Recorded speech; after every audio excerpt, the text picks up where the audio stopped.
Bagaimana software diinstal dalam pikiran bawah sadar?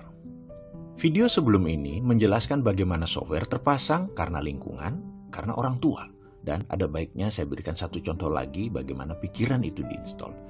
Mengapa penting bagi saya untuk menjelaskan banyak-banyak dan pengulangan-pengulangan tentang software ini? Karena apapun yang bisa dipasang, itu bisa dibongkar. Jadi ketika Anda merasa diinstal sesuatu yang jelek, Anda ubah. Kalau Anda merasa tidak ada softwarenya, maka ada baiknya kita pasang software sesuai yang Anda butuhkan. Cara pasang orang tua ke anak, kita bisa beri contoh dengan ilustrasi sebagai berikut. Saya tanya kepada sahabat semua, terutama yang wanita. Perhatikan bayi yang 6 bulan. Misalnya bayi itu adalah anak Anda, keponakan Anda, atau sepupu Anda. Bisakah anak tersebut berbicara? Maka kita semua akan menjawab, bayi tersebut belum bisa berbicara. Komunikasi verbal bayi tersebut hanya menangis, diam, tersenyum, atau tertawa. Ketika bayi tersebut menangis kejar dengan keras dan lama, maka pertanyaannya, apa yang dilakukan oleh kedua orang tua itu? Atau orang tuanya? Ada banyak jawaban atas pertanyaan tersebut. Ada yang diganti popoknya, diajak main, dikasih nenen, dan lain sebagainya. Dan disinilah pertama kali database mulai dimasukkan oleh orang tuanya.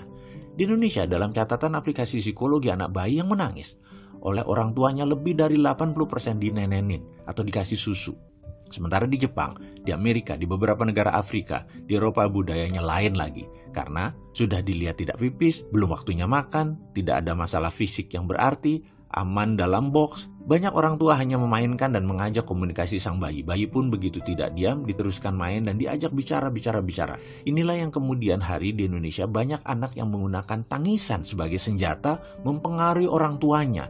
Karena tidak dibiasakannya negosiasi. Dibiasakan dituruti keinginannya. Anak menjadi demanding, sangat banyak maunya. Ada lagi yang harus diperhatikan. Ada software lain yang dipasang orang tua pada sang anak dengan ngegampangin dengan nenenin tadi. Pertanyaan, mengapa bayi tadi menangis? Kita bahas satu-satu kemungkinannya. Karena lapar, karena kepanasan, karena kedinginan, karena pipis, karena tidak nyaman, karena kesepian, karena mau main, dan lain sebagainya. Intinya karena komunikasi belum banyak vocabulary-nya, maka dia menangis. Sekali lagi menangis karena ada masalah. Ini kata kuncinya. Ada masalah. Disinilah software orang tua memasang software tersebut dalam bahasa pemrograman kepada anak tersebut. Saya ulangi. Disinilah software orang tua dipasang ke anak tersebut. Atau dalam bahasa pemrogramannya, kalau diibaratkan otak manusia adalah komputer, disinilah momen di mana orang tua sedang memasang sebuah program, yaitu 80% orang tua akan meneneni anak tersebut agar terlepas dari masalah yang terjadi. Kesimpulan, programnya begini. Jadi inilah program yang dipasang. Nak, kalau ada masalah dalam hidupmu, masukkan sesuatu ke mulutmu. Software ini terpasang dalam pikiran bawah sadar sang anak sampai dewasa, di mana setiap Anda bermasalah dalam hidup Anda, di mana setiap ada masalah dalam hidupnya, mulailah dia memasukkan sesuatu ke mulutnya.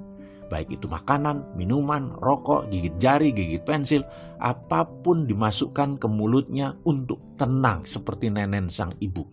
Tidak heran, masalah memasukkan ke mulut tadi, yang paling banyak adalah makanan. Dan ini membuat populasi manusia Indonesia 35% adalah overweight. Jadi kita sudah mulai paham tentang bagaimana software itu terpasang dalam pikiran. Kita lanjut.